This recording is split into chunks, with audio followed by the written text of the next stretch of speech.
Amerika Birləşmiş Ştatlarının dövlət katibi Marco Rubio Münxen Təhlükəsizlik Konfransında İranla bağlı çıxışı zamanı deyib ki, biz radikal şiə ruhaniləri ilə iş görürük. Biz geosiyasi qərarları sırf ilahiyyata əsaslanan insanlarla mübarizədəyik və bu işləri çətinləşdirir. İranla heç kim uğurlu bir razılaşma əldə edə bilməyib. Amma biz çalışacağıq. Steve Witkoff və Jared Kushner səfər edəcəklər. Zənnimcə elə hazırda vacib görüşlər keçirmək üçün yoldadılar.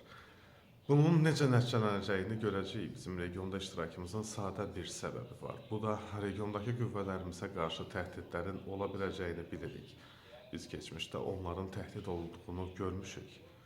Hərbiçilərin təhdid olunduğunu görmüşük və əmin olmaq istəyirik ki, əgər Allah eləməsin bu baş verərsə, onları müdafiə etmək gücümüz var.